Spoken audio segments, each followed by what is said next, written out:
Bonsoir à tous, Mediapart Live continue.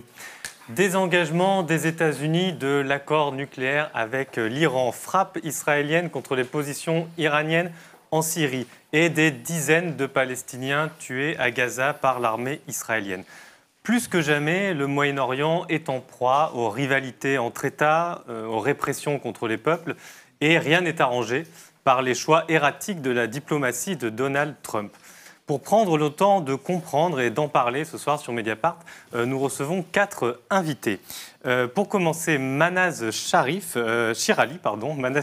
vous êtes politologue, vous êtes enseignante et vous êtes auteur de La malédiction du religieux, la défaite de la pensée démocratique en Iran.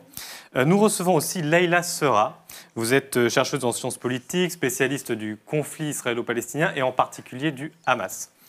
Et puis, nous recevons aussi Pierre Conessa. Vous êtes ancien haut fonctionnaire à la Défense et aujourd'hui, vous écrivez des ouvrages dont l'un s'appelle Dr Saoud et Mr Djihad. C'est un essai sur la diplomatie religieuse de l'Arabie saoudite. Et puis, nous recevons Delphine O. Vous êtes députée de la République En Marche. Vous êtes présidente du groupe d'amitié France-Iran et cofondatrice du site Lettres Persanes. Je me tourne vers vous, Delphine O, en premier, parce que vous avez fait partie de ceux qui ont lancé l'alerte très tôt sur le risque qui pesait sur ce fameux accord nucléaire entre l'Iran et les puissances occidentales. Ça va même un peu plus loin, puisque cet accord de Vienne, qui avait été signé en juillet 2015, il était signé entre l'Iran, les 5 membres du Conseil de sécurité de l'ONU, donc avec la Russie et la Chine, et puis endossé par l'Union européenne aussi. Et Trump vient de piétiner cet accord en dépit de tous les efforts qui avaient été faits.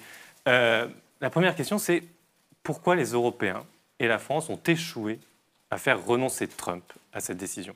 Qu'est-ce qui n'a pas marché? Alors, tout d'abord, il faut rappeler que c'était une promesse de campagne de celui qui était à l'époque le candidat Trump. Il l'avait dit très clairement. Et s'il y a beaucoup de choses qu'on peut reprocher à Donald Trump, en tout cas, il y a une chose qu'on ne peut pas lui reprocher, c'est de ne pas être fidèle à ses promesses de campagne. Donc ça, c'est la première chose. Il s'est contenté sa base électorale. Effectivement. Donc il y avait vraiment un engagement électoral. Il l'a dit à plusieurs reprises qu'il voulait déchirer cet accord qui, selon lui, était le plus mauvais accord jamais conclu. Donc ça, on pouvait s'y attendre. Maintenant, je pense que c'était important d'avoir ces efforts diplomatiques, d'avoir vraiment cet engagement diplomatique, comme l'a eu le président Macron en allant aux États-Unis, en rencontrant le président Trump, pour essayer de le convaincre. Je pense que si on n'avait rien fait et qu'on était resté inactif en France, on nous l'aurait clairement reproché. Maintenant, le président Macron, quand il est parti des États-Unis, l'avait dit dans un aparté avec des journalistes, il avait dit « Je pense en effet que je n'ai pas réussi à le convaincre ». Nous avons parlé de beaucoup de sujets. Il avait proposé un accord plus large, vous vous en rappelez, avec 4 piliers, dont le premier pilier est le JCPOA, donc l'accord nucléaire tel qu'il existe aujourd'hui, et avec un deuxième, un troisième et un quatrième pilier qui sont les sujets qui inquiètent les Américains, mais qui nous inquiètent nous aussi Européens. Oui, et sur lesquels autres sujets, il y avait le nucléaire civil. Alors le deuxième pilier, c'est en fait l'accord nucléaire, mais après 2025. Donc aujourd'hui, l'accord nucléaire s'arrête à 2025, et donc c'était comment est-ce qu'on continue à mettre des checks and balances sur le programme nucléaire militaire iranien après 2025. Les checks and balances, c'est des processus de vérification. Voilà, c'est ça, le processus de vérification et faire en sorte que l'Iran n'accepte pas la bombe. Ça, c'était le deuxième pilier. Le troisième pilier, c'était la question du balistique, donc des essais balistiques, des missiles balistiques iraniens. Et le quatrième pilier, c'était les activités régionales de l'Iran, donc en Syrie, au Liban, etc., au Yémen, etc. Donc ça, c'est un package dont on avait parlé avec le président Trump. Maintenant, il a pris sa décision. Il faut dire que c'est une décision souveraine des États-Unis qui se retire de l'accord. Malgré tout, c'était quand même un accord international qui n'a pas été, comme le soutiennent certains républicains, signé par le président Obama. Il a été signé par les P5+1, donc les 5 membres du Conseil de sécurité, plus l'Allemagne, plus l'Iran. Il a été avalisé par le Conseil de sécurité. Et aujourd'hui, notre position, c'est de dire les États-Unis sont souverains, nous regrettons leur décision, mais c'est une décision souveraine de se retirer de l'accord. Mais nous voulons rester dans l'accord. Et jusqu'à preuve du contraire, les Iraniens veulent aussi rester dans l'accord. Une petite question, est-ce que précisément ce n'était pas une erreur d'accorder à Trump, au fond, le fait qu'il y aurait une renégociation avec plusieurs piliers qui viendraient s'ajouter à l'accord? Est-ce que la France a un peu affaibli sa position en faisant presque trop de concessions alors que Trump était sûr de... Non, je ne pense pas. Je pense qu'il aurait été une erreur, c'est en fait de ne rien proposer. Parce que si on n'avait rien proposé, au lendemain de la décision de Trump, qui de toute façon était un peu actée d'avance, on se serait retrouvé avec aucun horizon, aucune proposition, aucun sujet de négociation. Aujourd'hui, qu'est-ce qui va se passer depuis la décision de Trump qui a été prise il y a 2 semaines jusque dans les 6 prochains mois?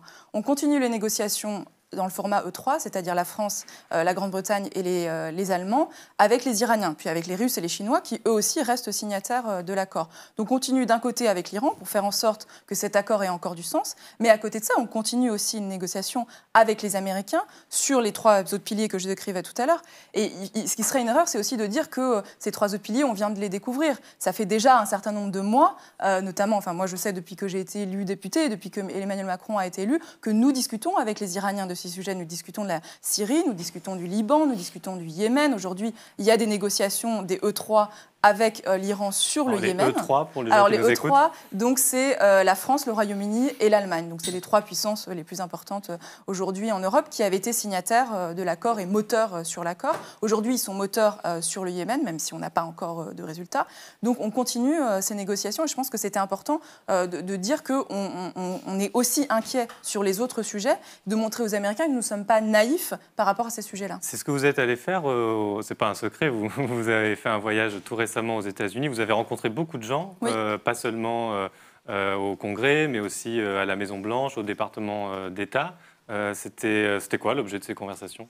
En fait, c'était une sorte de suivi de l'initiative que j'avais lancée avec des collègues allemands et britanniques, donc des députés du Bundestag et de la Chambre des communes, qui était en fait une lettre adressée au Congrès américain avant la décision du président Trump, qui avait été signée par plus de 500 parlementaires de nos 3 pays, donc les E3, de tous les partis politiques, à la fois en France, en Grande-Bretagne et en Allemagne. Et l'idée de cette lettre, c'était d'enjoindre le Congrès américain, justement, de ne pas se retirer de l'accord, en leur disant que cet accord est un pilier de la sécurité collective pour nous au Moyen-Orient, mais aussi qu'il est finalement une preuve de la force de cette alliance transatlantique que nous avons, nous, Européens, avec les Américains. Donc, dans la suite de cette lettre, qui avait été signée, encore une fois, par un très grand nombre de parlementaires, j'ai voulu faire un peu le suivi en allant aux États-Unis, en me rendant aux États-Unis avec un de mes collègues allemands. Donc, c'était une délégation franco-allemande, un peu inédite, puisque c'est 2 parlementaires. Et donc, on a effectivement rencontré des gens à la Chambre des représentants, au Sénat, et puis surtout au département d'État et au Conseil de sécurité nationale, donc, qui est dirigé par John Bolton, qui est un revenant de l'époque Bush. Oui, lui, c'est le dur. Hein, c'est le dur, lui voilà. qui... donc, on a vraiment rencontré les durs de l'aile droite du Parti républicain pour à la fois essayer de comprendre quelles sont les prochaines étapes de la stratégie américaine, si tant est qu'il y ait une stratégie américaine, on n'en est pas certain aujourd'hui, et puis aussi pour porter un message, ça c'était très important, un message d'unité de l'Europe, d'où la délégation franco-allemande, et un message de fermeté en disant... Aujourd'hui, encore une fois, votre décision est souveraine, mais respectez aussi notre souveraineté. Ça, c'est un concept qui est central dans les discours et dans la pensée d'Emmanuel Macron sur la souveraineté, non pas nationale, mais européenne, sur la capacité de l'Europe de faire face à des grandes puissances comme les États-Unis, mais aussi la Russie et la Chine, et en disant qu'il ne fallait pas que les États-Unis réimposent des sanctions secondaires, donc c'est des sanctions qui vont pénaliser nos entreprises européennes, qui ont repris légalement du commerce, des activités commerciales avec l'Iran. Et voilà, donc c'était vraiment une question de souveraineté. Alors, on va parler de la suite et des marges de manœuvre que les Européens peuvent avoir. Je me tourne vers vous, Manaz Shirali, puisque vous connaissez bien l'Iran, vous avez travaillé sur le régime iranien. Dans un article récemment sur Mediapart, Jean-Pierre Perrin faisait une analyse en disant... Finalement, beaucoup de commentateurs pensaient que la décision de Trump allait favoriser les durs du régime, qui allait se venger du président Rouhani, qui est considéré comme plus réformiste ou plus pragmatique. Et il faisait l'analyse que finalement, le régime restait assez soudé en fait, face à l'adversité, et en essayant malgré tout de faire vivre cet accord qui est assez important pour l'économie du pays. Est-ce que vous avez la même grille de lecture de ce qui est en train de se jouer du côté du régime iranien ? Je pense qu'on a un peu exagéré sur les durs et les modérés du régime. Dès le début, c'est une fausse dichotomie, il n'y a pas eu beaucoup de différence entre eux. Ils étaient du pareil eux-mêmes. Ouais. Dès qu'ils se sentaient menacés, ils se solidarisaient immédiatement. On a vu pendant le mois de janvier, quand les Iraniens étaient en rage, ils étaient en contestation dans les rues, dans les manifestations majeures dans 107 villes iraniennes. Et les gens sont sortis pour dénoncer les politiques de ce régime. On a vu à quel point, soi-disant, les modérés et les durs se sont solidarisés. Ils disaient exactement la même chose et ils étaient très solidaires dans la répression qu'ils ont infligée à la contestation des Iraniens. Donc vraiment, je ne vois pas très bien la différence entre les deux. Alors, peut-être pour prolonger ça, comment vous voyez le fonctionnement de ce régime? Parce que c'est vrai que vu de très loin, quand on ne connaît pas l'Iran, on entend parler des fois, voilà, le guide suprême, etc., comme si c'était une personne qui tirait toutes les ficelles. Bon, évidemment, c'est plus compliqué que ça. C'est un régime où il y a l'air d'avoir plusieurs factions qui s'équilibrent les unes par rapport aux autres. Qu'est-ce que vous pouvez nous dire de ça? Il faut un semestre entier pour expliquer comment ça... On va essayer de faire plus court. Mais en tout cas, il y a en Iran, le vrai pouvoir est dans les mains de guides de la révolution, disons quelque chose dans les 90%. D'accord. Et le président les gardiens de la révolution. Non, guide de la révolution, l'ayatollah Khamenei. D'accord. Et le président de la République, en fait, il présente le pouvoir de façade. Il a quelque chose dans les 10%, pas plus que ça. Il a le droit de parler avec la communauté internationale pour donner le change, pour faire une belle image de l'Iran, mais il ne faut pas qu'il aille plus loin. Donc, vraiment, on voit que le pouvoir n'est pas aussi séparé et le président de la République, il fait tout avec l'autorisation sous l'égide de guide de la République, guide de la révolution, l'ayatollah Khamenei. Oui. Et du coup, je prolonge ma question sur comment ce régime reproduit son pouvoir. Parce que vous avez évoqué la répression, elle a été réelle, on l'a vu, vous avez cité les événements des derniers mois.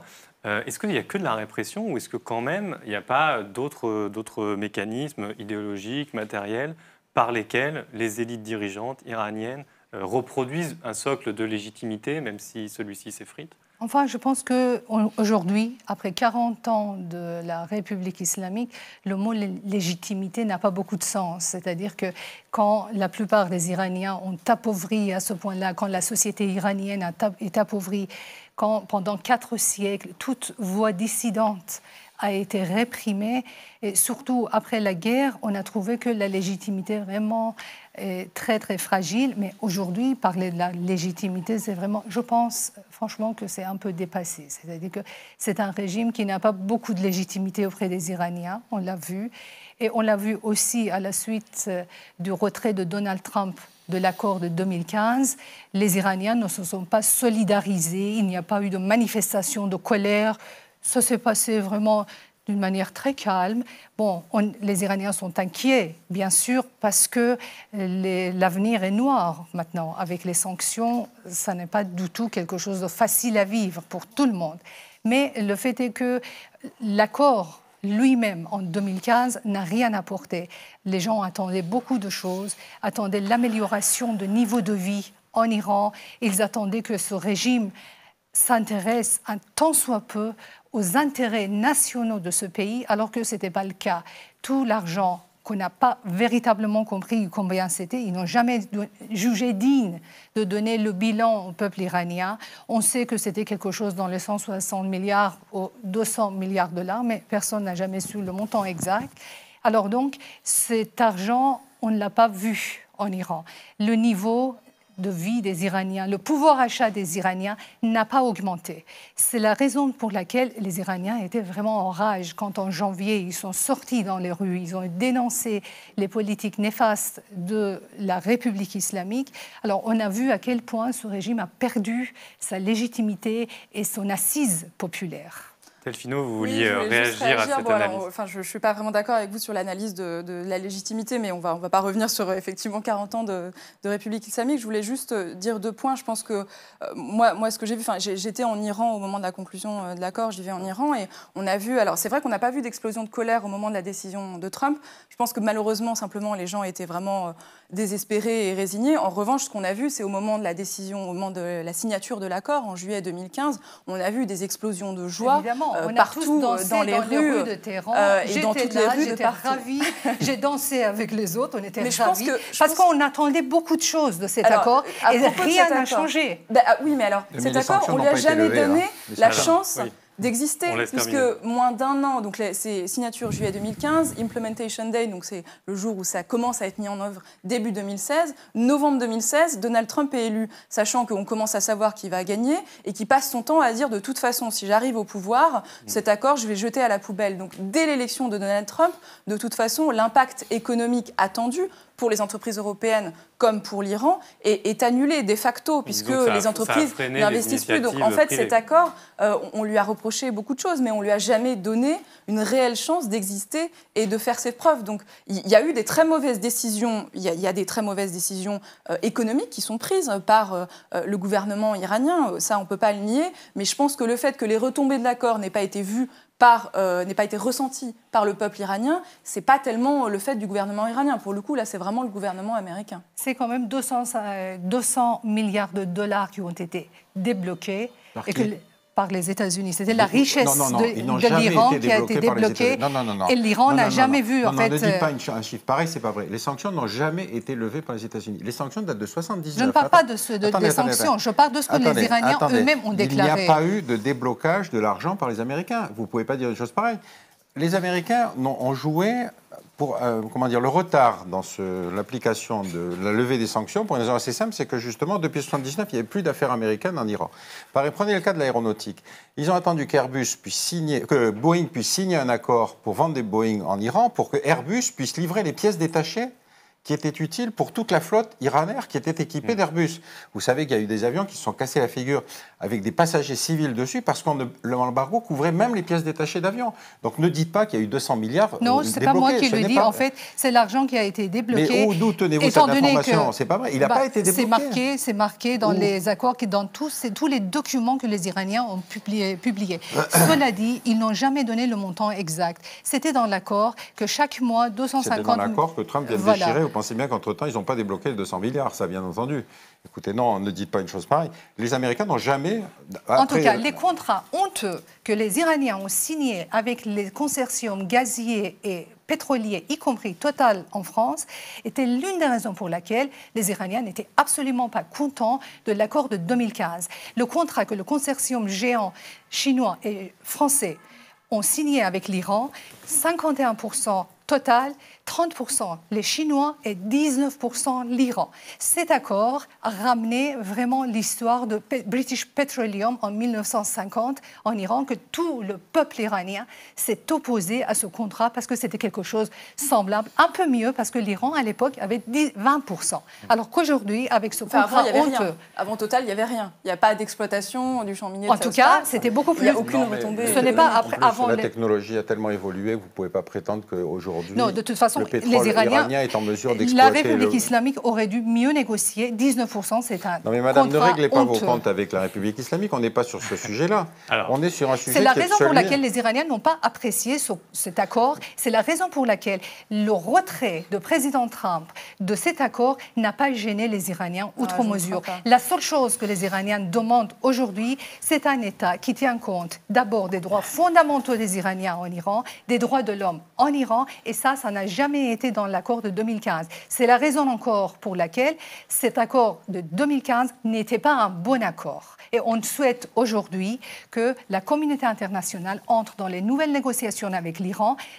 Ces nouvelles négociations doivent tenir compte des droits de l'homme et en plus des droits fondamentaux des Iraniens, et c'est qui a été bafoué depuis 4 décennies. Mais ce n'était pas le sujet de l'accord. Oui, c'est ce que j'allais dire. Justement, c'est la raison pour laquelle cet accord n'était pas un bon accord. Cet accord ne réglait rien sur la situation intérieure et sur la question des droits de l'homme. Moi, j'aimerais continuer sur peut-être une autre dimension, mais on pourra revenir sur ce sujet-là. On a intitulé ce débat « Le grand jeu ». Donc, c'est en référence à une expression qui est très vieille, mais qui fait référence à ces rivalités de puissance qui ont lieu au Moyen-Orient. Il se trouve qu'on a un contributeur du club qui est Jean-François Bayard, qui a fait un texte justement après le refus de Trump de poursuivre l'accord, et qui s'amusait un peu en disant mais finalement on reproche tout le temps à l'Iran son ingérence dans la région, et c'est une ingérence qui existe dans certains pays évidemment, mais après tout on cherche moins de poux dans la tête à l'Arabie Saoudite, qui est aussi évidemment la grande puissance rivale de l'Iran. Je me tourne vers vous, Pierre Conessa. Est-ce que vous jugez qu'il y a une sorte de deux poids deux mesures de la part des puissances occidentales vis-à-vis de l'Iran et de l'Arabie Saoudite? Je m'étonne même que vous posiez la question. Écoutez, d'abord sur Trump et les promesses électorales, excusez-moi, mais il n'a pas respecté tout ce qu'il dit, en particulier sur l'Arabie Saoudite. Il avait annoncé qu'il sanctionnerait l'Arabie Saoudite puisqu'elle finance la fondation Clinton. Mais enfin, on était dans une campagne électorale, donc on n'est pas obligé de prendre tout ça au pied de la lettre.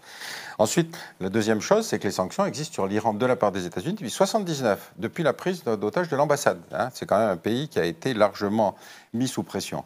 Ensuite, 79, on rappelle pour ceux qui nous écoutent, c'est la révolution. Bon, je rappelle un épisode pour lequel la communauté internationale n'est pas très, digne. Rappelez-vous que quand l'Irak attaque l'Iran, la communauté internationale, vous savez, la fameuse communauté internationale, met sous embargo l'agressé, l'Iran, pour soutenir l'agresseur, l'Irak. Vous vous souvenez de cet épisode glorieux? Bon. Et donc, il y a tout ce passé-là. Donc, il y a une des variables, je pense qu'on sera d'accord avec madame, pour lequel ce régime garde une légitimité, c'est le nationalisme iranien. C'est-à-dire, c'est un pays qui a 3000 ans d'histoire, c'est un pays à qui on ne dicte pas tout à coup ce qu'il va faire. Et donc, de toute façon, quoi que pensent les gens du régime, de toute façon, l'idée de se voir imposer encore une fois par les États-Unis, et encore une fois par un personnage comme Trump, c'est quand même pas un personnage qui suscite l'enthousiasme, il y aura de toute façon une réaction, encore une fois, qui fait que la distinction entre modéré et dur ne signifie pas grand-chose. De toute façon, il y a une position dans laquelle le pays est mis sous pression. Donc, on est sur quelque chose, si vous voulez, où, effectivement, on est dans un espèce de triptyque que je trouve particulièrement inquiétant, parce que, d'abord, première remarque, le double standard, vous savez, on l'applique sur Israël tous les jours, on l'applique avec l'Arabie Saoudite. Aujourd'hui, on découvre qu'il y a un leader séduisant, qui sourit, etc., qui donne le permis aux femmes de conduire. Donc, vous voyez, on est dans la pleine révolution. Donc, on est dans un système totalement fou. Il y a un fait géopolitique dans la région, c'est l'Iran. Tous les autres pays sont des constructions récentes, avec des bases nationales très, très, très réduites, excepté l'Égypte. Tous. L'Irak, la Syrie, l'Arabie Saoudite, les États du Golfe. Donc, il faut le prendre en compte. Donc, actuellement, on est en train de se monter une alchimie particulièrement inquiétante. Il y a une espèce de pervers narcissique qui s'appelle Trump. Il y a un mythomane menteur qui est Netanyahou. Et il y a en face de ça un Khamenei qui est un mystique. Oui, c'est un gentil monsieur qui, pas dit dès gentil, le début, j'ai dit un mystique. N'oubliez pas, monsieur, que l'Iran est le seul pays sur la planète qui demande la disparition d'un autre pays, c'est-à-dire la disparition d'Israël. Donc, si la communauté internationale se méfie...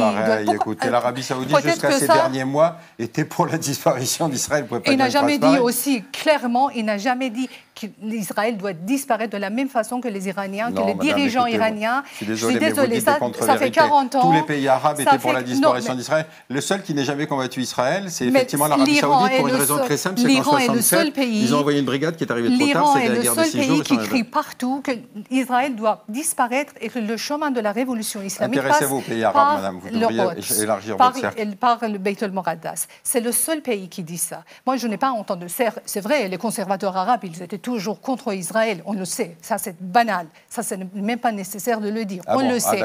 Par contre, c'est le seul pays qui demande la disparition claire et nette d'un autre pays.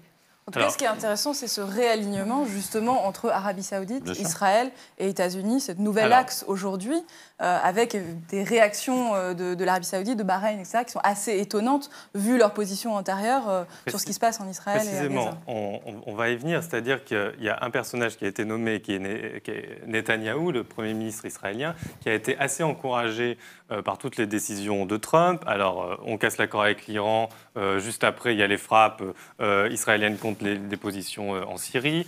On transfère l'ambassade américaine à Jérusalem et le jour même, en fait, on a cette manifestation à Gaza avec de nombreux morts.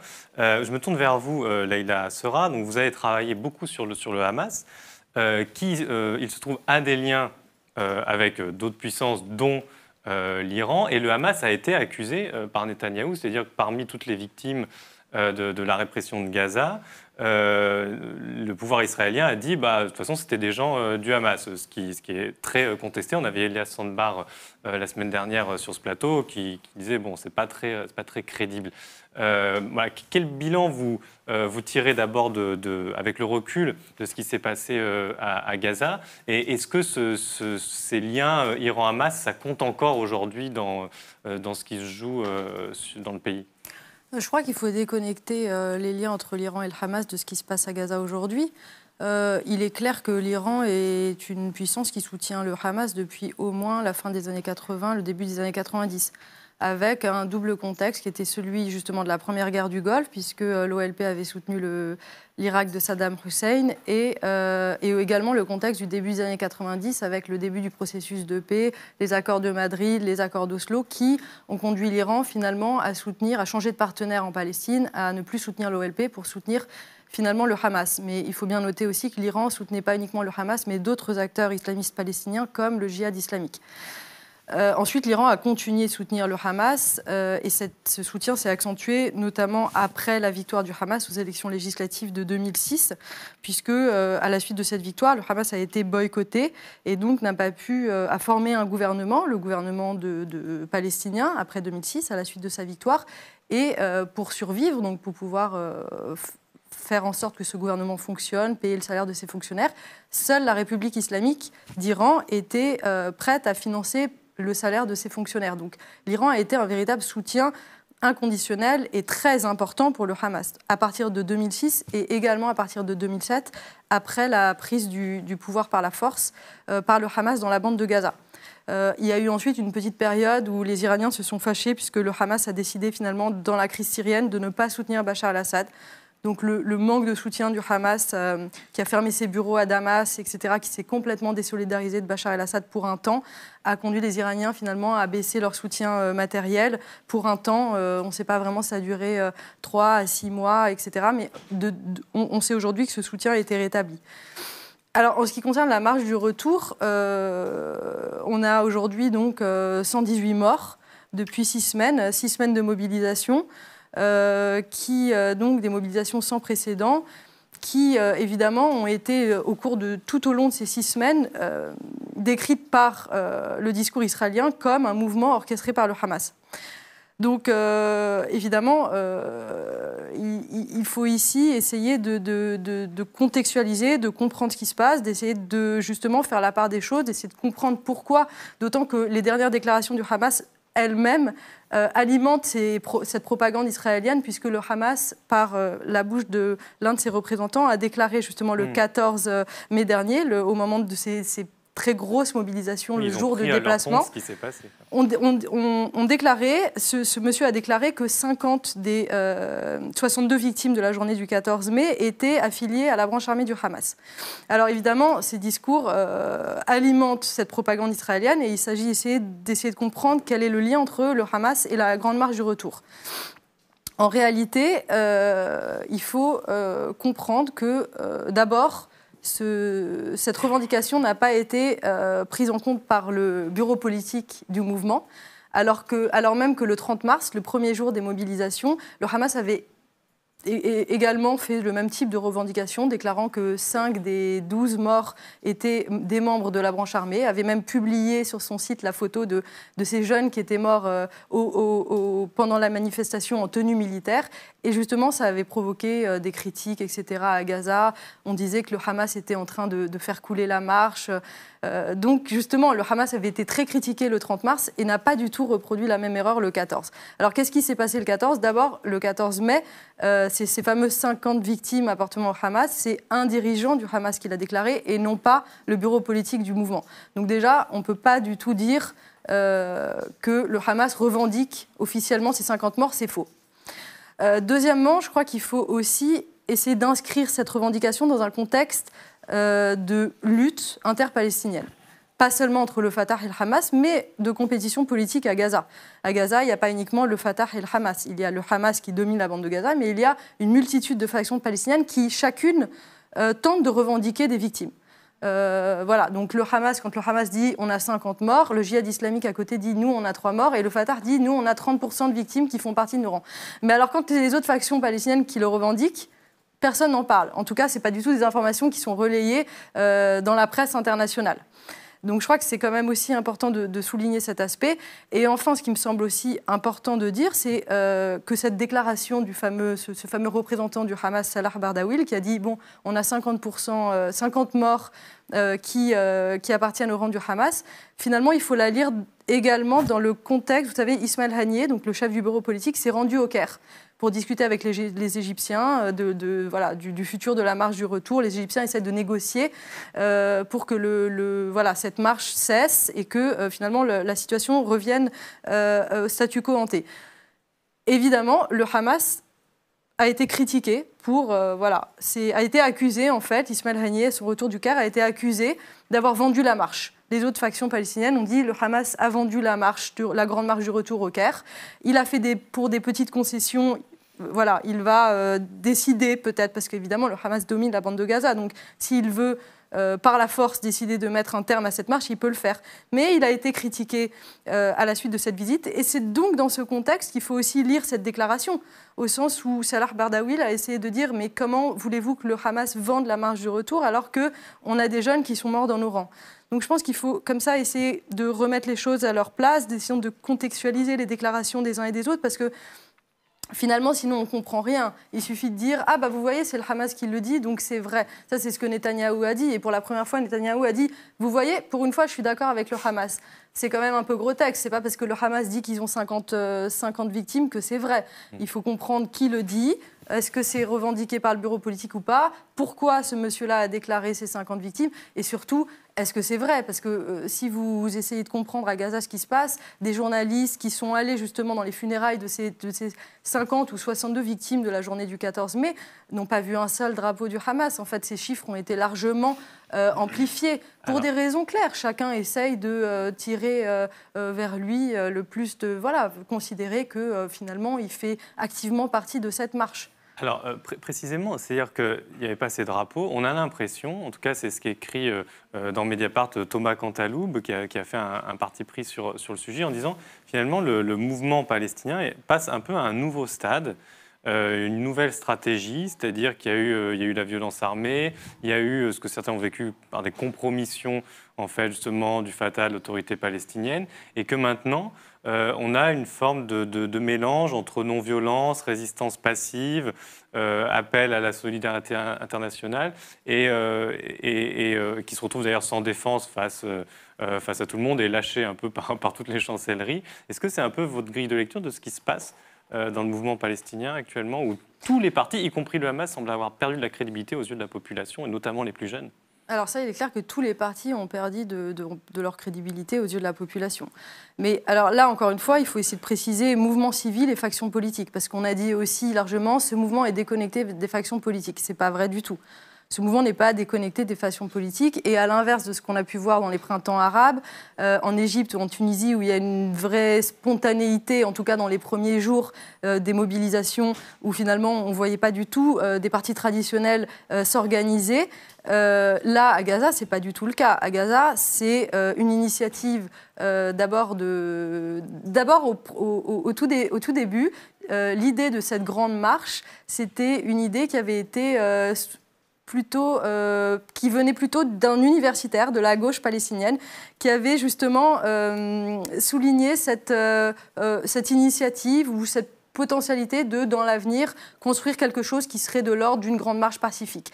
Et justement, 2 ans plus tard, c'est des indépendants à Gaza qui se sont dit, voilà, on va se saisir cette idée, puisque cette idée est intéressante. Finalement, comme vous l'avez dit, la solution pacifique, la lutte armée, tout ça, finalement, on a bien vu que c'était pas du tout payant pour les Palestiniens. Organisons cette grande marche, mais cette marche du retour, elle est, dès le départ, organisée par les factions politiques. Pas par le Hamas, par l'ensemble des factions politiques. Donc vous avez un haut comité de coordination qui, dès le départ, va prendre en main cette marche, dès le 30 mars. Donc il n'y a pas de spontanéité comme dans les printemps arabes, en Égypte, en Tunisie. Mais dire ça ne veut pas du tout dire qu'un mouvement civil n'existe pas. Parce que justement, les factions politiques l'ont organisé et ont été elles-mêmes surprises de l'ampleur du phénomène. C'est-à-dire des dizaines, le 30 mars, il y a plus de 70 000 Palestiniens à Gaza qui mobilisent aux frontières entre le nord et tout au long de la bande de Gaza, du nord au sud, 70 000 personnes qui mobilisent, et pendant 6 semaines. Donc non seulement en termes de chiffres, mais en termes d'ampleur, il y a même les factions palestiniennes ont été elles-mêmes surprises de l'ampleur qu'a pris finalement ce mouvement. mouvement, des jeunes, des personnes âgées, des enfants qui tous les jours se rendent à la frontière. Donc voilà, tout ça pour dire que finalement, ce fameux débat mouvement civil, faction politique, l'un n'est pas contradictoire avec l'autre. Donc je crois que, et pour répondre à votre question sur la résistance pacifique, alors la grande marche du retour a suscité aussi des débats à Gaza. Donc il y a des gens qui sont contre, qui disent tout simplement pourquoi les Palestiniens vont mourir. Ça ne sert à rien, ça ne sera pas payant, le blocus ne va pas être assoupli pour autant, puisque Trump finalement essaie de nous asphyxier, les Israéliens aussi, donc n'allez pas au front gratuitement, parce que tout ça pour rien presque. D'autres qui disent au contraire, qui suivent le quotidien des jeunes qui mobilisent et qui les écoutent, et finalement qu'est-ce que nous disent ces jeunes ? Ils nous disent mais vous allez mourir ? Ils répondent, mais tout simplement, on va mourir, mais en même temps, sinon, on meurt de faim. Donc, et puis, moi, je préfère essayer de mourir. S'il y a un espoir que le blocus soit assoupli, levé, de toute façon, on est en train de mourir. Donc, finalement, et puis il y a même certains commentateurs, observateurs, journalistes qui ont changé d'avis, qui au début de la marche étaient très critiques et qui sont devenus plutôt actifs, qui participent activement, puisque finalement, ils ont pris conscience de la véracité de ces discours des jeunes qui n'ont plus aucune autre perspective, tout simplement. Je reviens sur Netanyahou et son action, son rôle international. Vous avez employé tout à l'heure le mot de mythomane. Alors, non, j'ai dit que c'est un menteur. Un menteur. Oui. Alors, bon, écoutez, je vais vous citer un exemple. Député à la Knesset, il est le premier à parler du programme nucléaire iranien en 1987. Bon, moi, j'étais au ministère de la Défense. Les premiers documents de service de renseignement qui commencent à évoquer l'hypothèse d'un programme nucléaire iranien datent de 1992. Donc, il avait 5 ans d'avance, si vous voulez, dans l'affirmation du programme nucléaire iranien. Bon. Ces documents de service de renseignement simplement expliquent la chose de manière assez satisfaisante, c'est-à-dire c'est quand l'Iran découvre l'étendue des programmes d'armes de destruction massive irakiennes à la suite de l'embargo consécutif à la guerre du Golfe, qu'effectivement le débat s'installe en Iran sur l'hypothèse de la construction d'une bombe. Et à partir de ce moment-là, si vous voulez, tous les papiers que j'ai vus au ministère de la Défense annonçaient toujours la réalisation de la bombe dans les 6 mois. C'est ce qu'on appelle de la prospective glissante, si vous voulez. C'est-à-dire que tout ça, ça fait partie d'une espèce de propagande. Et vous avez vu le dernier exercice de Netanyahou, ressortant des documents connus pour dire, regardez, on a la preuve qu'ils font un programme. Pourquoi c'est un mensonge ? Pour une raison assez simple, c'est que même si vous avez la technologie, vous n'avez pas la bombe. Pour avoir la bombe, il faut faire des essais, il faut la miniaturiser, il faut la militariser, il faut trouver un vecteur. Bon. Donc, on sait très bien qu'il y a une échéance qui est au plus court de 2 à 3 ans. Bon. Donc, si vous voulez continuer à dire l'Iran aura une bombe dans 6 mois, c'est une manière d'entretenir sur le feu, si vous voulez, une espèce de pression avec une menace qui, effectivement, n'a pas de réalité physique. Bon. On avait abouti à un point de négociation qui était un point satisfaisant pour tout le monde, c'est-à-dire qu'on reconnaissait à l'Iran d'être un pays du seuil, c'est-à-dire un pays pouvant éventuellement avoir la technologie, et maîtrisant la technologie. L'Iran s'engageait à arrêter ces centrifugeuses, qui sont les éléments, si vous voulez, constitutifs qui permettent de stocker de l'uranium enrichi. Et en échange, effectivement, sous le contrôle de l'agence de Vienne, ils arrêtaient le programme. Bon. Tout ça, c'est un équilibre stratégique. Ce n'est pas de la propagande. C'est-à-dire, on dit, oui, ce pays a eu, à cause de son histoire, et ça commence avec Mossadegh, eu des ingérences étrangères qui, depuis maintenant 70 ans, si vous voulez, s'occupent de ses affaires intérieures parce qu'il a du pétrole. Donc on était sur un équilibre qui, sur le plan stratégique, est satisfaisant. Maintenant, quand vous avez des gens qui ne veulent pas respecter cet équilibre stratégique, qui veulent le changer, et la conjonction, malheureusement, le tiercé Trump, Netanyahou, Mohamed Ben Salman, est particulièrement inquiétant parce que, justement, ils sont d'accord, tous les trois. Bon, Netanyahou, pour continuer à tuer des Palestiniens, quand même, on est à 118 morts pour une marche pacifique. On n'a pas eu souvent des exercices de cette nature, quand même. Trump, vous connaissez le personnage, je ne vais pas vous le décrire, il est capable de mentir et de changer totalement des dispositifs internationaux. Sur le plan stratégique, quand même, tenez compte du fait que les États-Unis n'ont jamais ratifié le traité d'interdiction des essais nucléaires. Les États-Unis n'ont jamais accepté les mécanismes de contrôle de la Convention sur les armes chimiques. Et aujourd'hui, on se retrouve avec un président qui dénonce un accord à 6 et il va engager des négociations avec Kim Jong-un sur le nucléaire iranien, sur le nucléaire coréen. Bon. Vous avez là, vous avez une description stratégique particulièrement inquiétante. Mais justement, dans la stratégie, on se fixe des buts. Et alors là, clairement, on est un peu dans le flou. Delphino le disait tout à l'heure. Sur les États-Unis, on se demande quel est le but final, puisque le changement de régime apparaît inatteignable. En fait, qu'est-ce qu'ils cherchent, y compris Netanyahou, qu'est-ce qu'ils cherchent finalement concrètement ? Je crois qu'ils cherchent la guerre, c'est tout. En fait, ouais, justement, j'allais compléter en disant qu'on a un alignement finalement, un peu des va-t-en-guerre côté américain, côté israélien et côté saoudien aussi, parce parce qu'on a l'impression que Mohamed Ben Salman, le prince saoudien, a envie d'en découdre. Il en découd déjà au Yémen, mais on a l'impression qu'il a envie d'en découdre dans la région aussi. Et donc, on est arrivé quand même à une situation... Yémen, je précise pour ceux qui nous regardent, on a une crise humanitaire absolument 10 000 terrifiante. on pourra revenir peut-être touchées par le choléra aussi, accessoirement. Donc, on a un alignement de ces trois puissances et on est arrivé quand même à un point de tension assez fort parce qu'en un mois, si on revient sur le mois qui vient de précéder, on a quoi? On a la décision unilatérale des États-Unis de se retirer de cet accord nucléaire qui empêche l'Iran de se doter de la bombe, qui est quand même un pilier de la sécurité collective au Moyen-Orient. On a la décision américaine de transférer l'ambassade à Jérusalem. On a la Grande Marche qui a été très bien décrite. On a, suite à la décision américaine du retrait du JCPOA, des échanges assez nourris entre Israël et l'Iran sur le théâtre syrien pour la première fois. Bon, il y avait eu un drone qui avait été abattu, mais là, c'est la première fois. Donc, il y a effectivement et des Syriens et des Iraniens qui ont probablement été tués par les frappes israéliennes. Et donc, on a le télescopage, en fait, du dossier nucléaire et du dossier israélien et du dossier syrien sur le théâtre syrien. Et donc là, on arrive à une montée des tensions qui est très inquiétante. Et je pense que c'est vraiment un moment où on a besoin d'un regain de diplomatie, et c'est ce que la France, à mon sens, essaye de faire. Quand on a des États-Unis qui sont sur une seule stratégie, c'est de dire on va appliquer une pression maximale, et en fait la stratégie des États-Unis, c'est de dire sanctions, sanctions, sanctions, sanctions. Donc au lieu de faire des sanctions un outil en fait au service de la stratégie, les sanctions deviennent la stratégie même.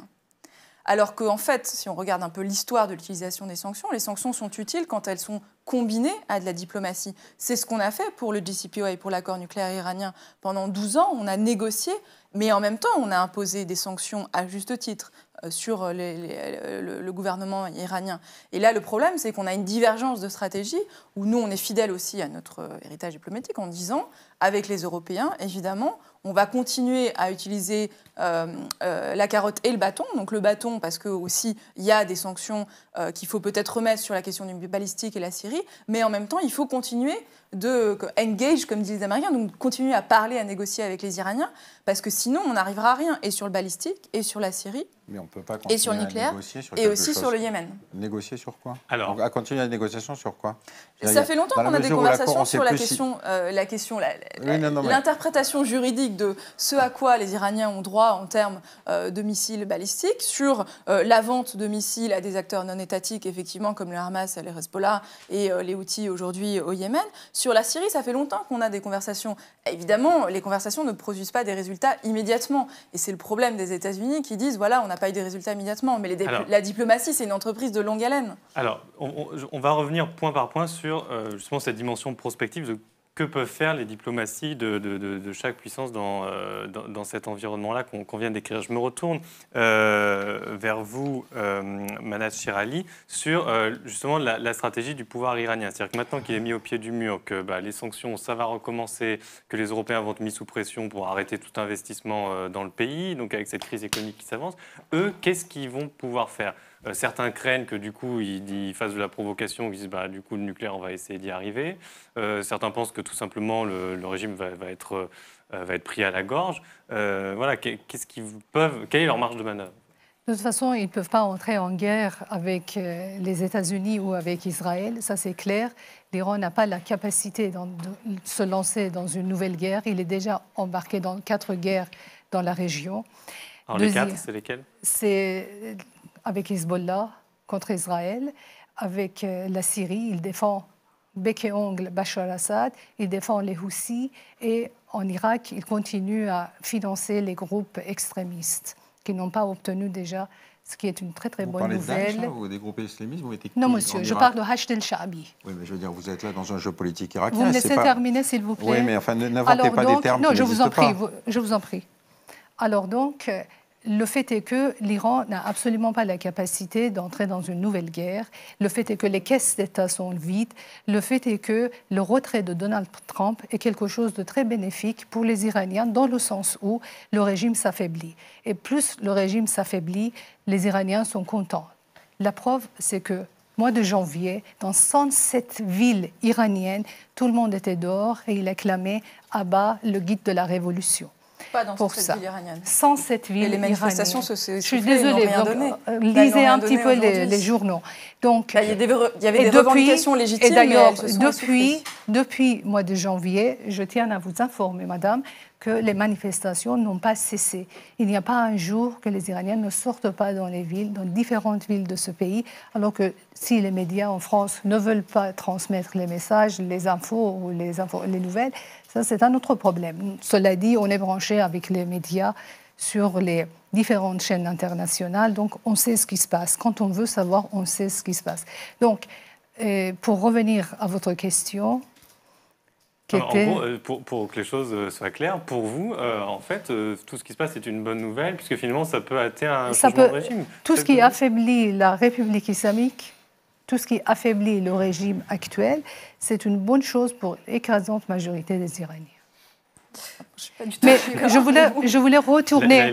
Non, en fait, c'était cette articulation entre sanctions et diplomatie.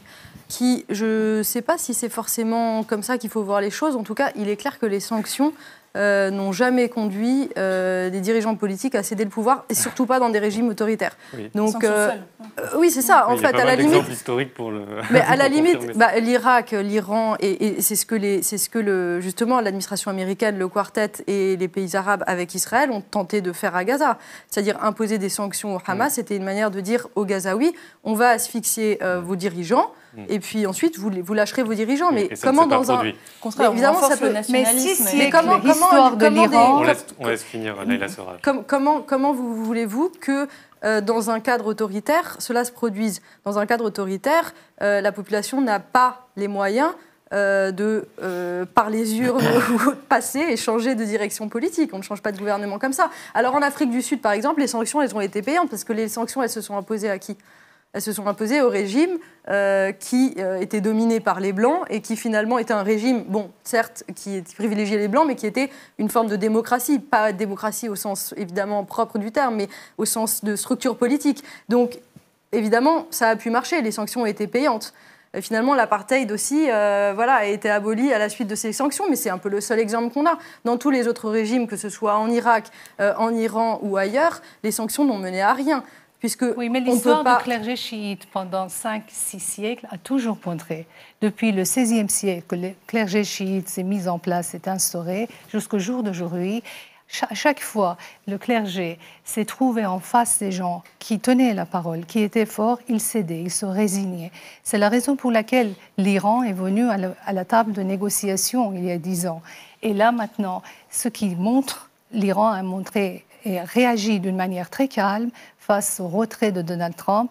L'Iran, depuis, a fait le profil bas et ils ne font pas du tout les menaces habituelles, ce qui laisse présager que les ayatollahs vont entrer à nouveau en négociation avec les Américains, mais cette fois-ci, ils ont véritablement intérêt à entrer directement en négociation avec les Américains, pas à travers les différents pays. Alors, si on se déplace sur...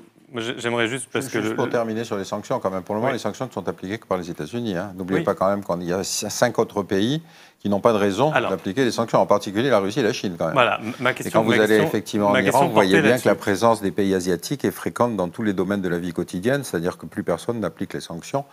En tout cas, avant que de nouvelles pénalités ne tombent par la justice extraterritoriale américaine. Voilà, ma question portée là-dessus, c'est effectivement, on parle de cette extraterritorialité du droit américain, c'est-à-dire qui menace les autres parties prenantes de l'accord en disant vous ne continuerez pas à appliquer l'accord parce que sinon, moi je vais pénaliser vos entreprises, vos agents économiques, et avec le rôle central du dollar, on l'a documenté sur Mediapart avec Martine Orange, avec le rôle central du dollar, je peux vous faire très mal et vous faire plier. Donc concrètement, est-ce que les Européens ont une voie de sortie pour échapper à cette épée de Damoclès, C'est pas que le rôle central du dollar. Il suffit, par exemple, qu'il y ait une personne, par exemple, si c'est un Français, une entreprise française qui a la double nationalité américaine, pour que l'entreprise soit concernée. Il suffit même qu'il y ait un email qui ait été routé via un serveur installé aux États-Unis pour que les États-Unis considèrent que leur sécurité est mise en jeu et qu'elles appliquent ces sanctions primaires et les sanctions secondaires.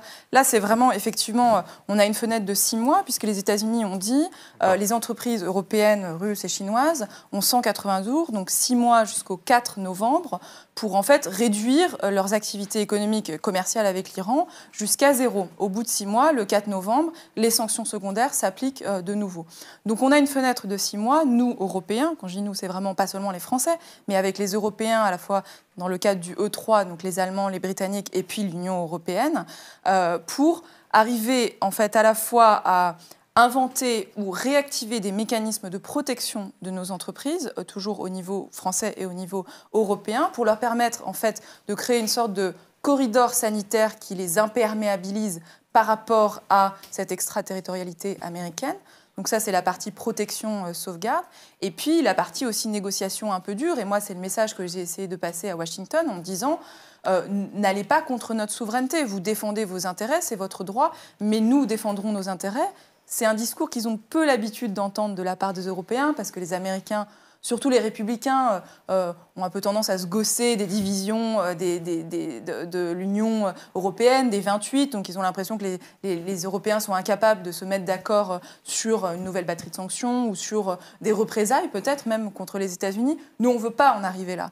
Mais c'est important de porter ce message politique fort à tous les niveaux, au niveau du Quai d'Orsay, au niveau de l'Élysée, au niveau des parlementaires et de la société civile, en disant qu'on comprend leur souveraineté, encore une fois, mais on va défendre notre souveraineté aussi. Alors, moi j'avais une question, et je vais donner la parole à Pierre Conessa là-dessus, parce que vous avez travaillé sur l'Arabie Saoudite. Est-ce qu'il n'y a pas une contradiction, quand même, de la France à vouloir, effectivement, sauver l'accord avec l'Iran, et puis dans ce grand jeu qu'on a décrit, la France fait preuve de, on va dire, une certaine complaisance avec l'Arabie Saoudite. En tout cas, elle a des multiples engagements, y compris commerciaux, avec elle. Est-ce que c'est une vision caricaturale Non, ce n'est pas une vision caricaturale. Moi, j'ai beaucoup été gêné par la conférence de presse commune entre Trump et Macron, parce qu'ils ont désigné l'Iran comme le facteur de déstabilisation du Moyen-Orient. C'est quand même assez prodigieux, puisque les 250 morts et 900 blessés qu'on a eu dans les rues de Paris n'ont pas été tués par des chiites, ils ont été tués par des salafistes, c'est-à-dire par des enfants morts-nés du wahhabisme saoudien.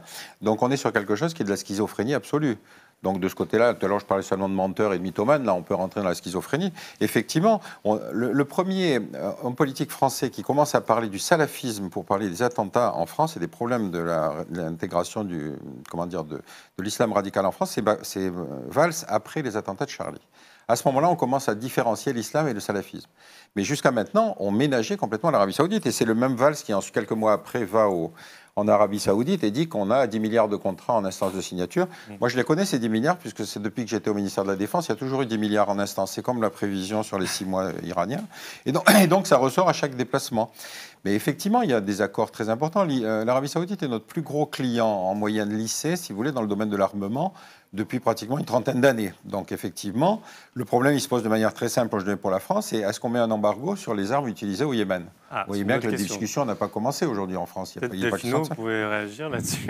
Alors, sur le Yémen, effectivement, c'est une guerre qui a été... La France est souvent interpellée. Hein, oui, c'est pas forcément eux qui donnent le plus d'armes, mais bon... Oui, les Britanniques donc, sont comme on ne vend pas d'avion, si vous voulez, on peut toujours dire qu'on ne participe pas au bombardement. Ça, c'est déjà ça. Voilà. Oui, il y a une question sur les armes qui ont été vendues avant le début de la guerre. Et donc, il y a effectivement cette opération militaire qui a été engagée par la coalition, menée par l'Arabie Saoudite, mais avec les États du Golfe, avec le Maroc, etc., et qui aujourd'hui est dans une impasse. Et en fait, je crois que même les Saoudiens aujourd'hui le reconnaissent. Pendant longtemps, ils ont dit on va gagner militairement. Malheureusement, peut-être ils le croient encore, mais ils reconnaissent aujourd'hui qu'il faut une solution politique de sortie de crise dans ce conflit. Et c'est là aussi où, encore une fois, même si on subit parfois des échecs, il faut continuer l'effort diplomatique. C'est pour ça que les E3, encore eux, on les retrouve, ont commencé des négociations avec les Iraniens, alors que c'est vrai que même les Saoudiens refusent absolument d'impliquer les Iraniens. D'ailleurs, ils refusent aussi de les impliquer en Syrie. On a dit, voilà, on va discuter avec les Iraniens, qui d'ailleurs, au début, n'avaient pas grand intérêt dans cette guerre au Yémen, mais il y a eu un tel effet d'opportunité qu'ils y ont trouvé leur compte. Donc on négocie les E3 avec les Iraniens pour essayer de trouver une sortie de crise au Yémen. Pour l'instant, on n'en a pas encore effectivement trouvé. C'est un peu plus compliqué. Il y a aussi des dissensions entre les Saoudiens et les Émiratis, qui n'ont pas forcément les mêmes objectifs stratégiques. On n'est pas là. Par contre, si on veut finir, je ne sais pas si on finit, mais sur une note positive, ce qui se passe en Irak et nous donne un petit peu plus d'espoir aujourd'hui. Bon, il y a eu des élections récemment. Et c'est un terrain où, moi, quand je discute avec des Iraniens et des Saoudiens, on arrive à peu près à s'entendre. En fait, ils arrivent à peu près à s'entendre parce qu'ils arrivent à convenir du fait qu'il faut trouver un candidat ou un Premier ministre ou un gouvernement qui soit, on va dire, agréable plus ou moins ou convenable des deux côtés, où il n'y a pas d'approche sectariste en Irak. Et donc pour moi, c'est un terrain de jeu qu'il faut continuer à regarder, parce que c'est vrai qu'on a beaucoup de terrains d'inquiétude, la Syrie, le Liban, le Yémen, mais il faut garder un œil sur l'Irak. Leïla Sora, je ne sais pas si vous pourrez répondre à cette question, mais vu qu'on a resserré le questionnement sur la diplomatie française, quel regard vous portez sur la diplomatie française dans le dossier israélo-palestinien ? Là, justement, puisque l'émission s'appelle Le Grand Jeu, peut-être avant de parler de la diplomatie française, il faudrait parler de ce qui se profile pour la bande de Gaza et pour la Palestine. Justement, on parlait de cet axe ou de cette alliance entre Trump, Mohammed Ben Salman, les Égyptiens, les Émirats Arabes Unis. On sent que il y a une alliance tripartite, quadripartite, pour essayer de régler, de solder le problème palestinien. Alors, il y a énormément de rumeurs qui circulent. Régler, c'est-à-dire lâcher les Palestiniens, en gros ? Trouver une solution. Alors, pour les uns, c'est trouver une solution. Alors, on dit équitable. On sait très bien qu'elle ne sera pas équitable de toute façon, mais jusqu'où elle ne sera pas équitable, en fait. La question, c'est jusqu'où cette alliance, cet axe, donc disons Riyad, Le Caire et Washington, pour faire court avec Tel Aviv, sont en train de décider l'avenir des Palestiniens, l'avenir de la Palestine. On a rendu Jérusalem aux Israéliens. Qu'est-ce qu'on fait de la bande de Gaza ? Est-ce que la bande de Gaza, ce sera le futur État pour la Palestine ? Qu'est-ce qu'on en fait ? Et voilà. Et c'est vrai que dans cet axe, on ne comprend pas bien, parce que vous disiez tout à l'heure, finalement, que font les Américains ? C'est pas clair. En fait, c'est jamais clair, parce que dans les coulisses de la diplomatie, on ne comprend pas bien toujours ce qui se trame. Évidemment, les intérêts des uns et des autres ne sont pas les mêmes. Les intérêts des Égyptiens, ce n'est pas nécessairement de concéder une partie du Sinaï pour agrandir la bande de Gaza et pour rendre la bande de Gaza viable. On ne voit pas bien pourquoi les Égyptiens auraient intérêt à rentrer dans ce jeu-là, mais en tout cas, il y a des rumeurs qui circulent depuis un certain nombre de mois sur le fameux plan Trump. Alors, le plan Trump, pour la Palestine et pour Gaza, on ne sait pas ce que c'est. Mais tout ce qu'on sait, c'est jusqu'où on fera souffrir les Gazaouis. Est-ce qu'on les fera souffrir comme ça, ou on leur donnera un peu plus ? C'est ça le plan Trump. Donc les Gazaouis se demandent finalement le plan Trump, c'est est-ce qu'on asphyxie jusqu'au bout la bande de Gaza ? On sait très bien que là, il y a à peine d'eau potable à Gaza et pas de nourriture. Est-ce qu'on continue à imposer ces sanctions, y compris des sanctions imposées par Mahmoud Abbas ? Donc on voit bien aussi que le président de l'autorité palestinienne joue aussi un rôle, pas nécessairement, alors on ne sait pas que ce soit vraiment volontaire de sa part, mais peut-être qu'il est lui-même contraint par l'ensemble de ses acteurs internationaux et régionaux à imposer des sanctions lui-même à la bande de Gaza. Ou est-ce que finalement, justement, on essaiera de trouver une situation de sortie de crise où un minimum d'assouplissement du blocus permettra aux Palestiniens de Gaza de survivre ? Donc voilà, la question, c'est est-ce qu'on les étouffe jusqu'au bout ou est-ce qu'on les laisse survivre ? C'est ça le soulève un point. peu la chape de plomb. Et dans tous les acteurs que vous avez cités, il n'y a pas la France. Mais sur la Cisjordanie, aujourd'hui, la colonisation est tellement avancée et les routes séparées et réservées aux Israéliens. On fait un espèce d'archipel, vous vous souvenez de cette carte qu'a fait le monde diplomatique. Il n'y a plus de viabilité d'un État palestinien en Cisjordanie. Donc c'est un enterrement de première classe, enfin malheureusement pas de première classe, de seconde classe. Et pour Gaza, c'est une horreur. C'est un camp d'internement à ciel ouvert. Alors, là, on s'embarque. Donc il n'y a pas de diplomatie, je veux dire. Il ne faut pas se leurrer derrière des mots. Moi, j'ai suffisamment participé à des négociations, on est content de faire un communiqué commun à la fin, mais qui n'a strictement rien apporté. Non, il y a un enterrement en cours des Palestiniens. Enfin, je ne sais pas ce que vous en pensez, mais je ne vois pas le plan Trump, c'est un espèce de dossier vide, mais qui balaye, qu'il utilise comme ça pour dire qu'il y a quelque chose. Mais il n'a strictement aucune intention d'accorder quelque droit que ce soit aux Palestiniens. C'est à peu près ce que je viens de dire. Mais je veux dire, c'est un enterrement. Il n'y a pas de diplomatie. Un peu plus prudente, mais c'est sans doute le rôle de chercheuse. Enfin, après, on peut dire enterrement si on veut, mais ce n'est pas forcément les catégories que j'utilise. Oui, mais bien sûr. Après, si vous me parliez de la diplomatie française, non, je pense qu'il n'y a pas de courage politique. Il y a un alignement sur Israël qui est un alignement que les gouvernements précédents ont aussi mis au jour. Enfin, je veux dire, il y a une continuité diplomatique qui est notable. Le président Macron ne s'est pas prononcé plus que ça sur... Ils ont annulé la visite du Premier ministre, hein, c'est ça. C'est la un signe peut-être avec condamné... je pense que vous êtes gentil, mais les condamnations n'étaient pas... il a dit que c'était des actes odieux. Bon, il a dit que c'était des actes C'est odieux, quand même assez mais Oui, il a dit une parole assez forte, le président. quand même quand assez même. fort. c'est assez fort. Mais avant cela, je Donc, pense il qu'il va a être dit ça accusé pour le 14, la d'antisémitisme. journée du 14. Mais avant ça, il n'y a pas vraiment de volonté politique, en tout cas de la part de la France, d'imposer une vision, parce que la vision finalement de la politique étrangère de la France est alignée largement sur Israël depuis toujours. Donc évidemment, quand il y a 118 morts à Gaza, il faut dire un mot fort, parce que si on ne dit pas un mot fort, on passe à côté de l'immensité des condamnations politiques face à un tel carnage. On ne peut pas ne pas condamner, mais en fait c'est une condamnation qui s'inscrit juste dans une immédiateté et qui n'ira pas plus loin, en fait. Vous le savez très bien. Les condamnations de responsables politiques sont toujours pesées, sous-pesées. Voilà, donc elles ça c'est un jeu. Voilà. Non, justement, elles ont une portée Le communiqué importante. habituel, c'est l'Orsay et la France. J'aurais une dernière question après moi, j'ai pour une Delfino, intervention. mais juste parce qu'on ne lui a pas donné la parole depuis longtemps. Manal Chirali, peut-être une dernière petite réaction et puis ensuite la dernière Sur question la pour conclure le débat. Diplomatie française au Moyen-Orient, il faut dire que ça fait plusieurs décennies que la France a perdu sa place au Moyen-Orient. Aujourd'hui, on peut regretter que la France ne soit pas fidèle à sa tradition, à son héritage. C'est le pays des droits de l'homme et c'est la dernière chose qui rentre en ligne de compte des responsables politiques français. Alors, Delfino, justement, par rapport à ce qui vient d'être dit, c'est la dernière question. Après, on arrête cette discussion. C'était une question peut-être un peu cash. Au fond, Macron est arrivé en tant que président de la République en disant « je vais rétablir le rang de la France sur la scène internationale ». Et pour l'instant, les résultats ne sont pas rendez-vous, pas forcément qu'à cause de lui, mais en tout cas échec sur l'accord de l'Iran. Il y avait promesse d'un groupe de contact sur la Syrie, ça n'a pas lieu. Est-ce qu'il n'y a pas un décalage entre les annonces peut-être un peu trop fortes qu'il avait faites et ce qu'il était en mesure d'obtenir ? Alors, je pense qu'il faut distinguer plusieurs choses. D'abord, moi, j'ai coutume de dire, il nous a fallu 12 ans pour négocier le JCPOA. Donc, je pense que si au bout d'une année, on s'était dit, on s'est déjà confronté à un échec, on va abandonner, on ne serait jamais arrivé nulle part. Enfin, quand on pratique un petit peu la diplomatie et qu'on est un observateur de longue date, on se rend compte que oui, en fait, il faut plusieurs échecs pour arriver à un succès. Maintenant, je ne dirais pas qu'il n'y a eu que des échecs. Effectivement, sur le nucléaire iranien, il l'a reconnu, n'a pas réussi à convaincre le président Trump. En revanche, on continue à avoir cette négociation et ce rapport quand même étroit. Je pense que c'est important, le rapport qu'il a établi, la relation même, on va dire, personnelle qu'il a établie avec le président Trump. Ça ne veut pas dire qu'on apprécie la personnalité du président Trump.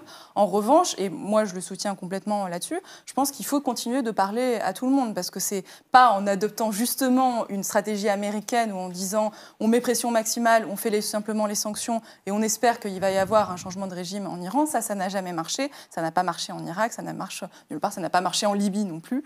Donc voilà. Après, il y a eu quand même quelques actions fortes. Bon, on peut revenir sur le sauvetage du Premier ministre libanais, qui était quand même un coup diplomatique assez brillant, avec, donc, quand il était effectivement en Arabie Saoudite, qu'il est repassé par la France, qu'il est revenu au Liban. Et sur la Syrie, oui, on continue de parler. Effectivement, on n'est pas encore arrivé à un résultat concret, mais en même temps, un an, c'est long, mais c'est aussi pas très long. En revanche, ce qui est vrai, et je pense le dire de manière assez objective parce que je me déplace beaucoup, le leadership de la France est de nouveau reconnu sur la scène internationale, y compris au Moyen-Orient. Aujourd'hui, au Moyen-Orient, si vous mettez de côté l'Arabie Saoudite et Israël, qui effectivement sont complètement alignés sur les États-Unis, tous les acteurs se disent qui est le véritable interlocuteur, qui est le véritable médiateur, y compris les Iraniens, c'est la France et l'Union européenne.